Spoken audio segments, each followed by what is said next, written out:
వక్రతుండ మహాకాయ సూర్యకోటి సమప్రభ నిర్విఘ్నం కురు మే దేవా సర్వకార్యేషు సర్వదా. గురుబ్రహ్మా గురుర్విష్ణు గురుర్దేవో మహేశ్వరః గురు సాక్షాత్ పరబ్రహ్మ తస్మై శ్రీ గురువే నమః. ఓం శ్రీ సాయిరామ్. ఓం అవధూత చింతన శ్రీ గురుదేవదత్త జయ. ఓం శ్రీ అక్కల్కోట స్వామి సమర్థ లీలామృతము. 30వ అధ్యాయము. విద్యాసాగర, వేదాధ్యయనం వలన, తపశ్చర్యల వలన, పూజాది వ్రతముల వలన, బ్రహ్మచర్యాదుల వలన హరించిన పాపాలు తిరిగి తలచూపటం సంభవం. అలా అవి తిరిగి తలచూపకుండా ఉండటానికి వాటిని నిర్మూలనం చేసుకోవటం చాలా అవసరం. పాప నిర్మూలనం అన్నది శ్రీ సద్గురు చరణాలను ఆశ్రయించటం ద్వారా, ఆయన సేవకు సర్వస్వాన్ని అర్పించడం ద్వారా మాత్రమే సంభవం అవుతుంది. అంతేకాని వేరే మార్గం ఏదీ లేదు. అందువలన సద్గురు చరణాలకు తను, ధన, మాన, ప్రాణములను అర్పించాలి. దాని ద్వారా తరించాలి, దానికై తప్పించాలి, విచారించాలి, జీవిత లక్ష్యమును పొందాలి అని చెప్పి నిత్యానందుడు ఈ అధ్యాయమును ప్రారంభించినాడు. అక్కల్కోటలో చింతోపంతతోల్ అను భక్తుడు ఉన్నాడు కదా. అతను నిత్యము తాను చేయు అర్చనలను నిర్వర్తించుకొనుచు శ్రీ స్వామివారిని దర్శించేవాడు. చింతోపంతతోల్ శ్రీ స్వామిని దత్తావతారంగా విశ్వసించేవాడు. అందరితోనూ శ్రీ స్వామి లీలలను గురించి చెప్పుకొనేవాడు. ఇతనే కదా శ్రీ రాజా మాలోజీకి శ్రీ స్వామి గురించి చెప్పినది. భక్తుడు తన ఇష్ట దైవానికి పూజ చేసే సమయంలో అతని గురువు అక్కడికి వచ్చినచో ఆ పూజను గురువుకే చేయాలని కదా శాస్త్ర ప్రబోధం. శ్రీ స్వామి ఈ సత్యాన్ని అందరికీ తెలుపుటకై భక్తుడైన చింతోపంత్కు విశేషమైన రీతిలో చెప్పినారు. చింతోపంత్తోల్ ఇంటిలో విష్ణువు విగ్రహం ఒకటి ఉండేది. ఒకసారి అతను ఆ విగ్రహానికి 1,000,000 తులసి పూజ చేయాలని నిశ్చయించుకొని నిత్యము నియమంగా కొంత సంఖ్య పూర్తి చేసేవాడు. పూజ మొదలుపెట్టిన 2వ రోజు నుండి సరిగ్గా పూజ సమయానికి శ్రీ స్వామి స్వయంగా వారి ఇంటికి వచ్చేవారు. పూజ కోసం ఉంచిన తులసీ దళాలను చింతోపంత్ శ్రీ స్వామి చరణాల మీద వేసి నమస్కరించేవాడు. చివరి రోజున షోడశోపచార పూజతో తులసి పూజ ముగించాడు. అతని భక్తికి మెచ్చి ఆనందంలో మునిగి ఉన్న శ్రీ స్వామి సమర్థుల చుట్టూ ఒక విచిత్రమైన దివ్యకాంతి చింతోపంతునకు స్పష్టంగా కనిపించింది. అతని కళ్ళు ఆనంద భాష్పాలతో నిండాయి. చింతోపంతతోల్ పారవశ్యములో మునిగిపోయి శ్రీ స్వామిని, దేవాదిదేవా, సద్గురుమౌళి, సర్వభూతములకు నీవు సఖుడవు, నిర్గుణుడవైన పరబ్రహ్మవు నీవు, నా వంటి వారిని ఉద్ధరించటానికి ఈ మానుష శరీరమును ధరించినావు. నీవే తల్లివి, తండ్రివి, గురుడవు, దైవానివి. సర్వ విధముల సకల లోకములలో జరుగు పూజలను, సేవలను గ్రహించువాడవు నీవే. నీవే విష్ణువు, నీవే బ్రహ్మవు, నీవే శివుడవు, గురుడవు, శిష్యుడవు నీవే. నాది, నేను అనునది కేవలం సాక్షిభూతములు. సకల భూత నాయకుడవు నీవే. నిన్ను సేవించు భాగ్యం కలిగినది. నిరంతరము మీ పాద పద్మములను సేవించు వరం ప్రసాదించండి అని చేతులు జోడించి ప్రార్థించి వారికి పాదాభివందనం చేశాడు.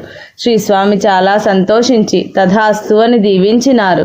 విచిత్రమేమనగా శ్రీ స్వామి వెళ్ళిన తరువాత వారు ఆసీనులైన పీఠ మీద శ్రీ స్వామి పాదాలు స్పష్టంగా ముద్రింపబడి ఉన్నాయి. ఏ వడ్రంగి చెక్కలేనంత అందముగా ఉన్నాయి. వాటిని ఇప్పటికీ అక్కల్కోటలో శ్రీ స్వామి మందిరములో చూడవచ్చును. ఈ సంఘటన ద్వారా శ్రీ స్వామి శుద్ధమైన, నిర్మలమైన భక్తి కలవారికి వశమై ఉంటారు అనేది సత్యమైన మాట. మహారాష్ట్రలో ప్రసిద్ధి చెందిన ఉపన్యాసకుడు, వేదాంతి అయిన శ్రీ విష్ణుబువ బ్రహ్మచారి ఉండేవాడు. అక్కల్కోటలో అతని ఉపన్యాసములు ఏర్పాటు చేసి శ్రీ రాజా మాలోజీరావు అతనిని ఆహ్వానం చేసినాడు.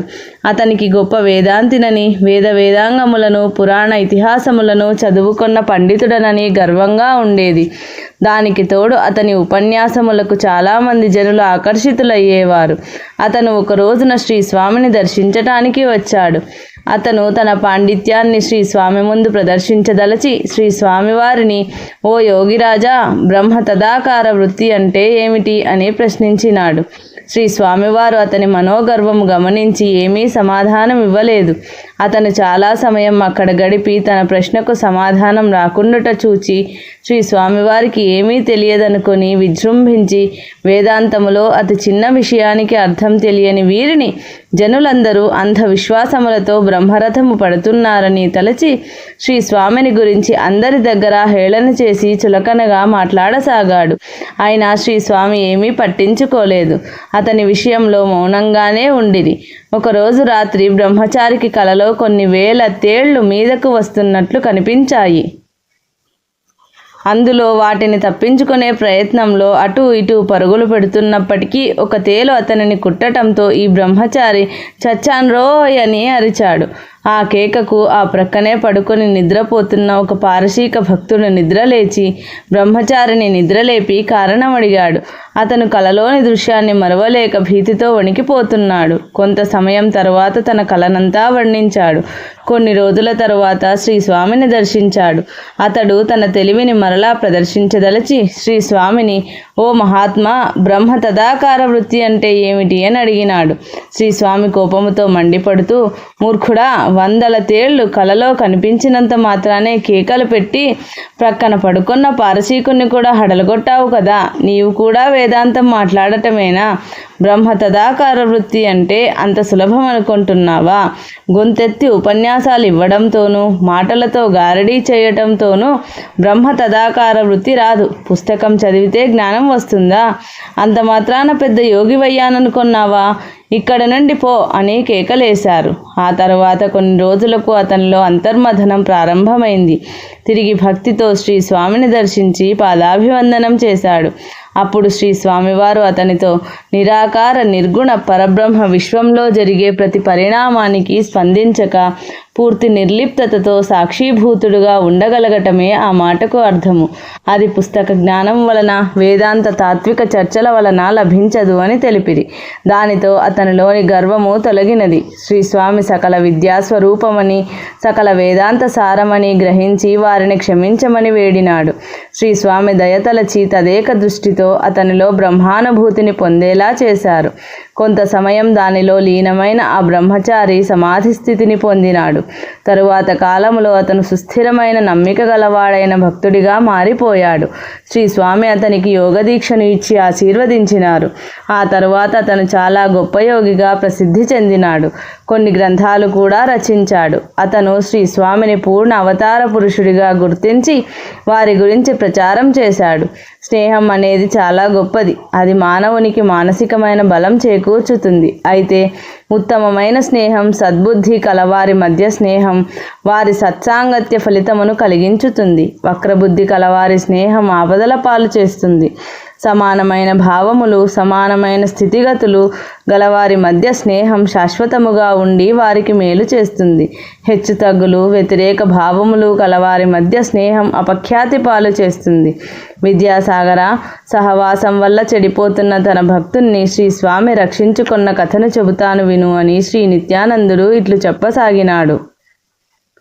శృంగేరి మఠంలో ఉండే శాస్త్రి అనే పండితుడు అక్కల్కోటకు వచ్చాడు.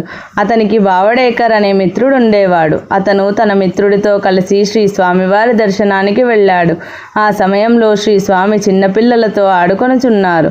శ్రీ స్వామిని చూస్తూనే అతనికి నచ్చలేదు. అతను ఎరిగిన స్వాములు నిత్య అనుష్ఠాన పరులు, ఆశ్రమములలో సన్యాసాశ్రమము స్వీకరించి ముక్తి కోసం జీవించుచు శిష్యులకు ధార్మిక విద్య ప్రబోధం చేయువారు మరియు వేదాంత ఉపన్యాసములు ఇచ్చేవారు. కానీ శ్రీ స్వామి చర్యలు సాధారణముగా ఉండట చూచి వారు ధరించిన కౌపీనం ద్వారా సన్యాసాశ్రమ లక్షణాలు తెలియక వీరిని పిచ్చివాడు అని అనుకున్నాడు. అంతేకాక అక్కడి నుండి స్నేహితుని ఇంటికి వెళుతూనే శాస్త్రి బావడేకర్తో, ఈ మహాత్ముని వలన ఏమి లాభం? వట్టి పిచ్చివాడిలా కనబడుతున్నాడే. ఆధ్యాత్మికంగా ఈయన నిన్ను ముందుకు తీసుకుపోలేడు. నేనే నయం, నిన్నొక మంచి పండితుడిగానైనా తయారు చేయగలను అని అన్నాడు. బావడేకర్ స్వతహాగా శ్రీ స్వామివారి భక్తుడు. కానీ శాస్త్రి గారి మాటల వలన అతనికి శ్రీ స్వామిపైన గల భక్తి, శ్రద్ధ కొద్దిగా సడలిపోయినవి. అతను కూడా శాస్త్రి గారి మాటలలో సత్యం ఉంది కాబోలు అని అనుకున్నాడు. ఆ రాత్రి వారిద్దరూ గదిలో తలుపులు గడియ వేసుకుని పడుకున్నారు. కొంతసేపటికి తలుపులు వాటంతట అవే తెరుచుకున్నాయి. శ్రీస్వామి గడప దగ్గర నిలబడి ఉన్నారు. శ్రీస్వామి రావటంతోనే బావడేకర్ చేతులు జోడించినాడు. వారు అతనితో, నీవు కూడా శాస్త్రిలాగా ఎప్పుడు పండితుడివి అవుతావు? పాపం, అతను అరిషడ్వర్గాలనైనా కామ క్రోధాదులను బానిసయ్యి ఉన్నాడు. గొప్ప పాండిత్యాన్ని గడించిన అతని పాండిత్యము నిరర్థకము. ఇలా అంటూ శ్రీస్వామి హఠాత్తుగా అదృశ్యమైనారు. బావడేకర్ శ్రీస్వామి మీద ఉన్న విశ్వాసం సడలించడం తనదే తప్పని గ్రహించినాడు. అక్కడే పడుకొని ఉన్న శాస్త్రికి ఇంత జరుగుతున్నా మెలకువ రాలేదు. మరుసటి రోజు ఉదయం వెళ్ళి శ్రీస్వామిని తన తప్పు మన్నించమని ప్రార్థించినాడు. శ్రీస్వామి పకపకా నవ్వి దీవించి పంపారు. భక్తులు సాంగత్య దోషముల వల్ల కూడా పతనం చెందే అవకాశం ఉన్నదని ఈ కథ వలన తెలుస్తుంది. సద్గురువులను సమభావంతో చూడగలిగిన వాడే జ్ఞాని, లేనిచో పాండిత్యం ఉన్న అజ్ఞానియే. నృసింహ కాశ్యపో యోగే శ్రీస్వామినాథో యతీశ్వర ప్రజ్ఞాపుర నివాసీ చ చిరంజీవి దిగంబర. ఇది విద్యాసాగర శ్రీ నిత్యానంద యోగి సంవాద రూపమున శ్రీ దత్తాత్రేయ సంప్రదాయ శిష్య పరంపరలోని శ్రీ శ్రీ శ్రీ స్వామి విఠలానంద సరస్వతి మహారాజ్ విరచిత శ్రీ అక్కల్కోట స్వామి సమర్థ లీలామృతం 30వ అధ్యాయము సంపూర్ణం.